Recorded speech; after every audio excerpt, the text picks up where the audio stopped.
ಓಂ ಮೃತ್ಯುಂಜಯಾಯ ರುದ್ರಾಯ ನೀಲಕಂಠಾಯ ಶಂಭವೇ ಅಮೃತೇಶಾಯ ಶರ್ಪಾಯ ಮಹಾದೇವಾಯ ತೇ ನಮಃ. ಶ್ರೀ ಮೃತ್ಯುಂಜಯಾಯ ನಮಃ.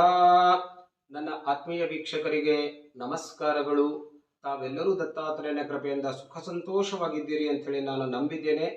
ನಮ್ಮ ಇವತ್ತಿನ ವಿಷಯ ಈ ಪುಷ್ಯ ನಕ್ಷತ್ರ, ಆಶ್ಲೇಷ, ಮಘ, ಪೂರ್ವ, ಉತ್ತರ ಮತ್ತು ಹಸ್ತ ನಕ್ಷತ್ರ, ಒಟ್ಟು 6 ನಕ್ಷತ್ರದವರಿಗೆ ಈ ವರ್ಷದ ಮಕರ ಸಂಕ್ರಾಂತಿಯ ಫಲ ಯಾವ ರೀತಿಯಾಗಿರುತ್ತೆ. ನಾನು ಆಲ್ರೆಡಿ ಸಾಕಷ್ಟು ವಿಡಿಯೋವನ್ನು ಇವುಗಳ ಮೇಲೆ ಮಾಡಿದ್ದೇನೆ. ಬೇರೆ ಬೇರೆ ನಕ್ಷತ್ರಗಳ ಫಲವನ್ನು ಕೂಡ ನಾನು ಹೇಳಿದ್ದೇನೆ ಮತ್ತು ಮಕರ ಸಂಕ್ರಾಂತಿ ಆಚರಣೆಯನ್ನು ಯಾವ ರೀತಿಯಾಗಿ ಮಾಡಬೇಕು ಅಂತ ಅನ್ನೋದನ್ನು ಕೂಡ ನನ್ನ ಕಳೆದ ವಿಡಿಯೋದಲ್ಲಿ ನಾನು ತಿಳಿಸಿಕೊಟ್ಟಿದ್ದೇನೆ. ಅದನ್ನು ಕೂಡ ನೋಡಬಹುದು. ಒಂದು ವೇಳೆ ನಮ್ಮ ಚಾನಲ್ಗೆ ಸಬ್ಸ್ಕ್ರೈಬ್ ಮಾಡದೇ ಇದ್ದರೆ ಮರೆಯದೆ ಸಬ್ಸ್ಕ್ರೈಬ್ ಮಾಡಿ ಮತ್ತು ನಮ್ಮ ಅನೇಕ ಇನ್ನೂ ಬೇರೆ ಬೇರೆ ವಿಷಯವನ್ನು ಕೂಡ ನೀವು ತಿಳ್ಕೊಳ್ಬಹುದು. ನೋಡಿ, ಇವತ್ತಿನ ವಿಷಯದಲ್ಲಿ ನಾನು ಹೇಳಬೇಕು ಅಂತಂದರೆ, ಒಂದು ಪುಷ್ಯ ನಕ್ಷತ್ರ, ಆಶ್ಲೇಷ ನಕ್ಷತ್ರ, ಮಘ ನಕ್ಷತ್ರ, ಪೂರ್ವ ಅಂತಂದರೆ ಪುಬ್ಬ ಅಂತ ನಾವು ಕೂಡ ಹೇಳ್ತೇವೆ, ಉತ್ತರ ಮತ್ತು ಹಸ್ತ ನಕ್ಷತ್ರ, ಈ 6 ನಕ್ಷತ್ರದವರಿಗೆ ಮಕರ ಸಂಕ್ರಾಂತಿಯ ಯೋಗದಿಂದ ಒಳ್ಳೆಯ ಶುಭ ಫಲ ಪ್ರಾಪ್ತಿಯಾಗಿದೆ ಅಂತ ಅನ್ನೋದನ್ನು ನಮ್ಮ ಪಂಚಾಂಗದಲ್ಲಿ ಜ್ಯೋತಿಷ್ಯಾಚಾರ್ಯರು ತಿಳಿಸಿಕೊಟ್ಟಿದ್ದಾರೆ. ಅದರಲ್ಲೂ ವಿಶೇಷವಾಗಿ ಒಳ್ಳೆಯ ಸುಖ ಸಂಪತ್ತಿನ ಲಾಭ, ವಸ್ತ್ರ ಲಾಭ ಅಂತ ಕೂಡ ವಿಶೇಷವಾದಂತಹ ಶಬ್ದವನ್ನು ಇಲ್ಲಿ ತಿಳಿಸಿಕೊಟ್ಟಿದ್ದಾರೆ.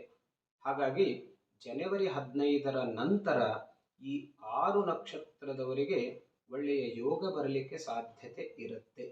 ನಿಮ್ಮ ಎಲ್ಲ ಕಷ್ಟಗಳು ಪರಿಹಾರವಾಗುವಂತಹ ಸಾಧ್ಯತೆ ಇದೆ. ಆದರೂ ಕೂಡ ಮಕರ ಸಂಕ್ರಾಂತಿಯ ದಿವಸ ಯಾವುದನ್ನು ಆಚರಣೆ ಮಾಡಬೇಕೋ ಅದನ್ನು ನೀವು ಶ್ರದ್ಧೆಯಿಂದ ಆಚರಣೆ ಮಾಡಿದ್ದೇ ಆದರೆ ಖಂಡಿತವಾಗಿಯೂ ನಿಮಗೆ ಒಳ್ಳೆಯ ಫಲ ಸಿಗಲಿಕ್ಕೆ ಸಾಧ್ಯತೆ ಇರುತ್ತೆ.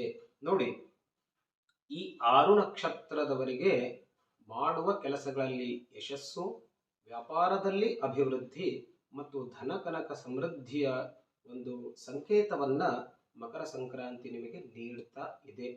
ವಸ್ತ್ರಯೋಗ ಕೂಡ ಇದೆ.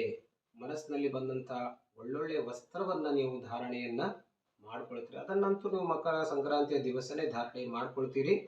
ಅದರ ಜೊತೆಗೆ ಇಷ್ಟು ದಿವಸ ಇದ್ದಂಥ ಎಲ್ಲ ಸಂಕಟಗಳಿಂದ ನೀವು ದೂರಾಗಿ ನಿಮ್ಮ ಎಲ್ಲ ಒಂದು ಆರೋಗ್ಯ ಇರಬಹುದು, ಆರೋಗ್ಯದ ವಿಷಯದಲ್ಲಿರಬಹುದು ಅಥವಾ ಉದ್ಯೋಗದ ವಿಷಯದಲ್ಲಿರಬಹುದು, ಇರುವಂಥ ಎಲ್ಲ ಅಡಚಣೆ ಈ ಮಕರ ಸಂಕ್ರಾಂತಿಯ ಫಲದಿಂದ ದೂರಾಗಿ ನೀವು ಎಲ್ಲ ವಿಷಯದಲ್ಲೂ ಒಂದು ಒಳ್ಳೆಯ ಮಾರ್ಗವನ್ನು ಕಂಡುಕೊಳ್ತೀರಿ.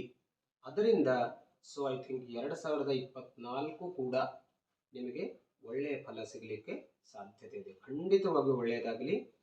ಆ ಮಕರ ಸಂಕ್ರಾಂತಿಯ ಒಂದು ಆಚರಣೆಯನ್ನು ಅಂತಂದರೆ ತಿಲಮಿಶ್ರಿತ ಸ್ನಾನ, ತಿಲದಾನ, ತಿಲಭಕ್ಷಣ, ತಿಲತರ್ಪಣ ಮತ್ತು ತಿಲ ಹೋಮವನ್ನು ಖಂಡಿತವಾಗಿಯೂ ಮಾಡಿಕೊಳ್ಳಿ.